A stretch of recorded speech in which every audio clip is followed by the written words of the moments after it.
மக்கள் அனைவருக்கும் இனிய வணக்கம். இன்றைக்கி நம்ம இந்த ஒரு வீடியோவில் எதை பற்றி பார்க்க போகிறோம் அப்படின்னு பார்த்தீங்கன்னா, டிஆர்பி மற்றும் பள்ளி கல்வித்துறையில் வந்திருக்க மிக மிக முக்கியமான தகவல்களை இந்த ஒரு வீடியோவின் வாயிலாக பார்க்கலாம்.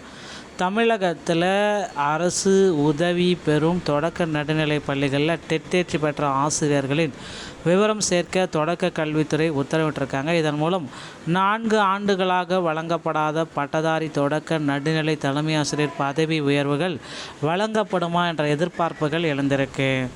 தமிழகத்தில் அரசு உதவி பெறும் தொடக்க நடுநிலை பள்ளிகளில் டெட் தேர்ச்சி பெற்ற ஆசிரியர்கள் விவரம் சேகரிக்க தொடக்க கல்வித்துறைக்கு உத்தரவிட்டிருக்காங்க. இதன் மூலம் 4 ஆண்டுகளாக வழங்கப்படாத பட்டதாரி தொடக்க நடுநிலை தலைமை ஆசிரியர் பதவி உயர்வுக்கான உயர்வுகள் வழங்கப்படுமா என்ற எதிர்பார்ப்பு எழுந்துள்ளது. கட்டாய கல்வி உரிமை சட்டத்தின்படி இடைநிலை பட்டதாரி ஆசிரியர்கள் பணி நியமனத்திற்கு டெட் தேர்ச்சி கட்டாயமாக்கப்பட்டுள்ளது. இதன்படி 2012ஆம் ஆண்டு முதல் டெட் தேர்வுகள் நடத்தப்படுகின்றன. இதில் தேர்ச்சி பெற்ற ஆசிரியர்கள் ஆயிரக்கணக்கானோர் அரசு உதவி பெறும் பள்ளிகளில் நியமனம் பெற்றனர். இதன்பின் பணியில் உள்ள அனைத்து ஆசிரியர்களுக்கும் டெட் தேர்ச்சி பெற வேண்டும் என உச்சநீதிமன்றம் தீர்ப்பு ஒன்று வழங்கிட்டாங்க. இதையடுத்து தற்பொழுது தமிழகம்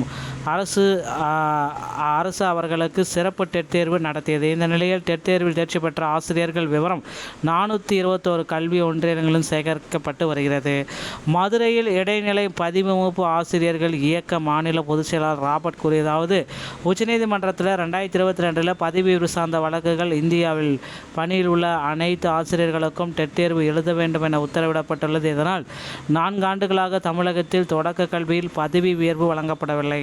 தற்பொழுது பல்லாயிரக்கணக்கான தலைமை ஆசிரியர் பணியிடங்கள் காலியில் இருக்கு. பதவி உயர்வுக்கு தகுதி பெற்ற டெட் தேர்ச்சியற்றோர் அவர்களுக்கு முன் பணியில் உள்ளவர்களுக்கு உச்சநீதிமன்ற தீர்ப்பின் விதிமுறைகளை குறிப்பிட்டு பதவி உயர்வு வழங்க அரசு முடிவெடுத்திருக்காங்க அப்படின்னு சொல்கிறாங்க. ஸோ இதுதான் ஆசிரியர் தேர்வு வாரியத்தில் வந்திருக்க ஒரு மிக மிக அப்டேட்டு. மேலும் தமிழ்நாடு தொடக்க கல்வி ஆசிரியர் இயக்கங்களுடைய டிட்டோஜெக் கூட்டு நடவடிக்கை என்ன சொல்லுது அப்படின்னு பார்த்தீங்க அப்படின்னா, பெருமதிப்பிற்கும் போற்றுதலுக்குரிய மாண்புமிகு பள்ளிக்கல்வித்துறை அமைச்சர் அவர்களுக்கு தொடக்க கல்வி ஆசிரியர் நலன் மற்றும் மாணவர் நலன் கல்வி நலன் சார்ந்த கோரிக்கைகளை வச்சுருக்காங்க. பணி நிரவல் கலந்தாய்வு ஆசிரியர்களுக்கு ஏற்படும் பாதிப்புகள் 29/6/2026 டிட்டோஜெக் பேரமைப்பின் கோரிக்கைகளை கணினியுடன் கேட்டறிந்த மாண்புமிகு பள்ளிக்கல்வித்துறை அமைச்சர் அவர்கள் பணி நிரவல் கலந்தாய்வு ஒன்றிய அளவில் மட்டுமே நடைபெறும் என்ற அறிவிப்பினை வழங்கி ஆசிரியர் பணி நிரவல் பாதிப்பிலிருந்து பாதுகாப்பமைக்கு டிட்டோஜெக் நன்றி தெரிவிச்சிருக்காங்க. ஸோ டிட்டோஜெக் முன்வைக்கும் கோரிக்கைகள் அப்படின்னு பார்த்தீங்கன்னா, 4/7/2026 மற்றும் 5/7/2000 ஆகிய தேர்வுகளில் நடைபெற்ற இந்த சிறப்பு டெட் தகுதி தேர்வில் சில மாநிலங்களைப் போல் தேர்வு எழுதிய அனைத்து ஆசிரியர்களுக்கும் தேர்ச்சி மதிப்பெண்களை குறைத்திட வேண்டும். தேர்வெழுதிய பணியில் உள்ள ஆசிரியர்களுக்கு அவர்களது பணி அனுபவத்திற்கு ஏற்ப வெயிட்டேஜ் மதிப்பெண்கள் வழங்கிட வேண்டும். தேர்வெழுதிய ஆசிரியர்களுக்கு அவர்களை தகுதிக்கேற்ப வெயிட்டேஜ் மதிப்பெண்களை வழங்கிடும். சிறப்பு ஆசிரியர் தகுதி தேர்வில் பாடத்திட்டத்தை தாண்டி கேட்கப்பட்ட சம்பந்தமில்லாத வினாக்களுக்கு மதிப்பெண் தேர்வெழுதிய அனைவருக்குமே முழுமையாக வழங்க வேண்டும். தேர்தல் வாக்குறுதிகளில் குறிப்பிடப்படி தமிழக அரசு தமிழ்நாட்டின் ஆசிரியர்களுக்கும் அரசு ஊழியர்களுக்கும் பழைய ஓய்வூதிய திட்டத்தை உடனடியாக நடைமுறைப்படுத்த வேண்டும். இடைநிலை ஆசிரியர்களுக்கு 2 ஊதிய குழுக்களில் இழைக்கப்பட்ட அநீதிகள் களையப்பட்டு ஊதிய முரண்பாடுகள் நீக்கி மத்திய ஆசிரியர்களுக்கு இணையான 1/1/2026 முதல் மீண்டும் வழங்க வேண்டும்.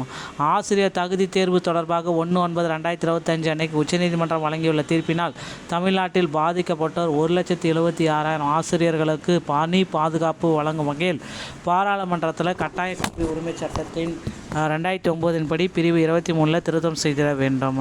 தொடக்க கல்வியில் பணியாற்றும் 90% மேற்பட்ட ஆசிரியர்கள், குறிப்பாக பெண் ஆசிரியர்கள் பதவி உயர்வு வாய்ப்பினை பறிக்கும் வகையில் ஊட்டு பதவிகளில் மாற்றம் செய்து 1,00,000 தொடக்க கல்வி ஆசிரியர்களின் பதவி உயர்வை பாதிக்கும் வகையிலும் இந்த 243 அரசாணையை நீக்கணும் அப்படின்னு கோரிக்கை வச்சுருக்காங்க. ஸோ இதே போல் பார்த்திங்கன்னா, அரசு உதவி பெறும் பள்ளிகளில் நியமனம் பெற்ற பல ஆண்டுகளாக நியமன ஒப்புதல் வழங்கப்படாமல் பணியாற்றி வரும் ஆசிரியர்களுக்கு உடனடியாக ஒப்பந்த பணி ஆணை அப்படின்னு சொல்லிட்டு முடிச்சுக்கிறாங்க.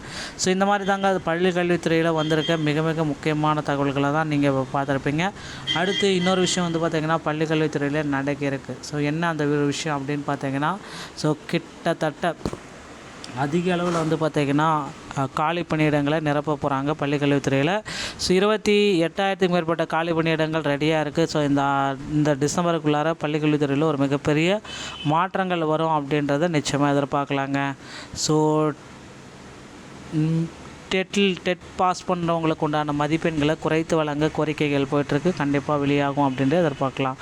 டிஆர்பி மற்றும் பள்ளி கல்வித்துறை சம்மந்தப்பட்ட செய்திகள் அனைத்தையும் உடனுக்குடன் பெற நீங்கள் நம்முடைய சேனலோடு இணைந்திருங்கள். நன்றி, வணக்கம், தேங்க்யூ.